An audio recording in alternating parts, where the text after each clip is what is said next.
बड़ी खबर आ रही है। खार्किव में रूसी सेना का ड्रोन हमला, यूक्रेन के अंडरवर्ल्ड पोस्ट पर हमला हुआ है।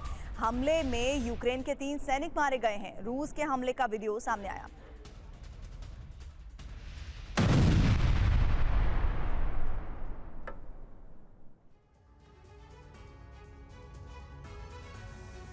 यूक्रेन में तबाही का दौर जारी है और इसके साथ ही रूस ने ऐसा ब्लूप्रिंट तैयार किया जिससे यूक्रेन की मदद करने वाले देश एक विध्वंसक चक्रव्यूह में फंस जाएंगे। पुतिन के प्रॉक्सी सीक्रेटली ऐसी तबाही मचा रहे हैं जिससे कई नेटो देशों में खौफनाक अग्निकांड सामने आया है। यानी पुतिन अब उन देशों को टारगेट कर रहे हैं जो यूक्रेन को हथियार भेज रहे हैं। अब अगर नेटो ने पलटवार किया तो यूरोप में बारूदी जलजला आना तय माना जा रहा है।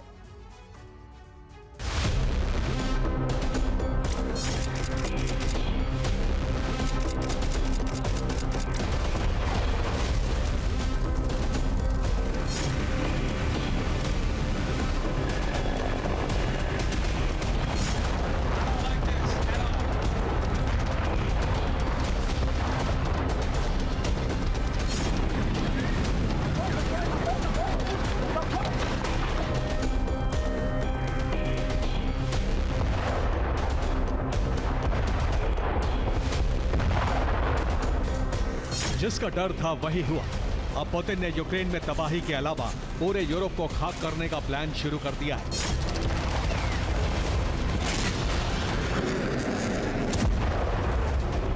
खास बात यह है कि रूस इस दफा डायरेक्ट हमले से बच रहा है, बल्कि उसने अपने एजेंट कई देशों में भेज दिए हैं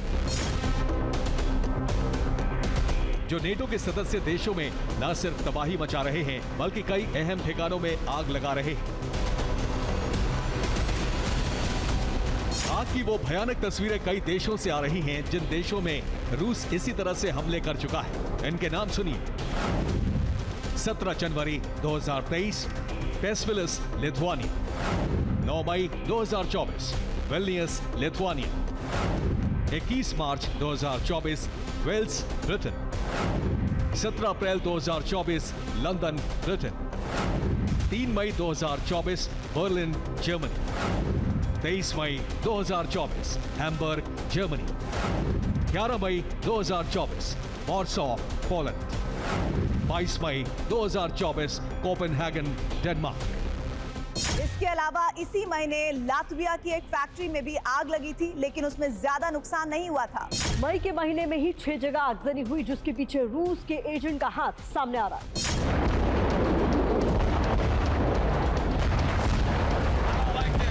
दरअसल प्रॉक्सी वॉर का ये ऐसा तरीका है जिसमें रूस सीधे हमले ना करके अपने एजेंट या फिर प्रॉक्सी गुटों को सक्रिय कर रहा है जो उन तमाम देशों में तबाही मचा रहे हैं जो यूक्रेन की मदद कर रहे हैं।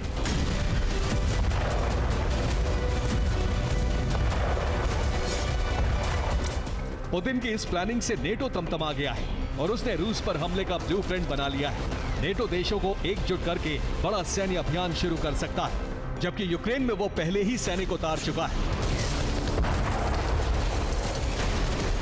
यानी 2 मोर्चों पर रूस ने घेराबंदी शुरू कर दी।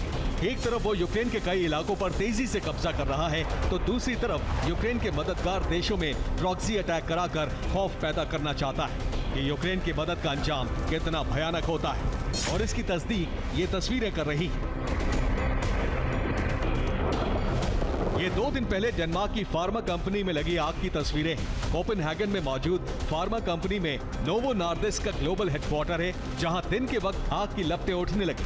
थोड़ी देर में कई फीट ऊंचा काला धुआं निकलने लगा। आग के कारणों का पता अभी तक नहीं लग पाया है, जबकि 1 महीना पहले ही डेनमार्क के स्टॉक एक्सचेंज में भी इसी तरह आग लगी थी। डेनमार्क में लगी आग के 1 दिन बाद जर्मनी के हैम्बर्ग में मौजूद स्क्रैप मेटल फैक्ट्री में भी आग लग गई।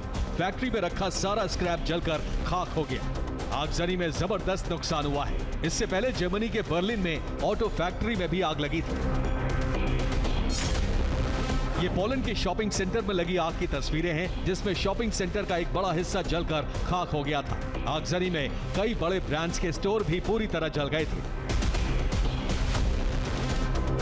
ब्रिटेन में पिछले कुछ वक्त में 2 जगहों पर आगजनी हुई है, जिसमें लंदन के वेयरहाउस में आग लगी। बताया जा रहा है कि वेयरहाउस में हथियारों की खेप मौजूद थी जिन्हें यूक्रेन भेजा जाना था। इसके अलावा साउथ वेल्स की फैक्ट्री में भी मार्च के महीने में आग लग गई थी।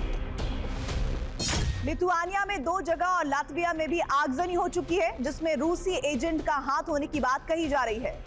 नाटो ने सीधे तौर पर रूस पर आरोप लगाया है कि वो उन देशों को निशाना बना रहा है जहां से हथियार भेजे जा रहे हैं। इसके अलावा रूस एनर्जी सेक्टर को भी निशाना बना रहा है, जिसमें लिथुआनिया की गैस पाइपलाइन में लगी आग भी शामिल है।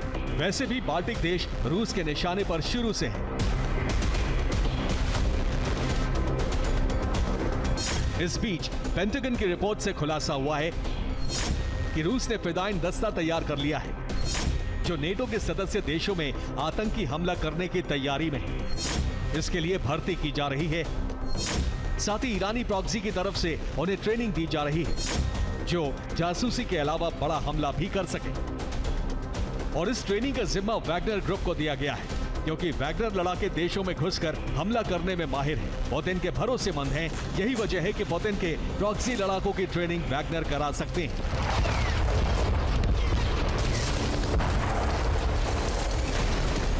इन हमलों के अलावा रूस के प्रॉक्सी एजेंट साइबर अटैक भी कर सकते हैं। ऐसा पिछले कुछ महीनों में देखा भी गया है। जर्मन डोमेस्टिक इंटेलिजेंस के चीफ ने ये जानकारी दी है। पिछले कुछ वक्त में ऐसे हमलों का खतरा बढ़ा है।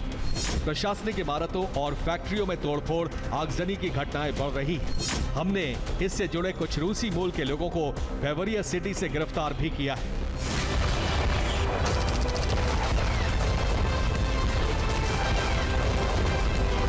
लगातार ऐसी घटनाओं से सवाल उठ रहा है, क्या पुतिन ने रणनीति बदल दी है? क्या अब वो ईरानी प्रॉक्सी की तरह हमले करके नेटो से बदला लेंगे? इसके लिए ईरानी प्रॉक्सी लड़ाकों का भी इस्तेमाल कर सकते हैं, क्योंकि रूस लगातार ईरानी प्रॉक्सी को हथियार भेज रहा है। Bureau report, TV9 Bharatvarsh.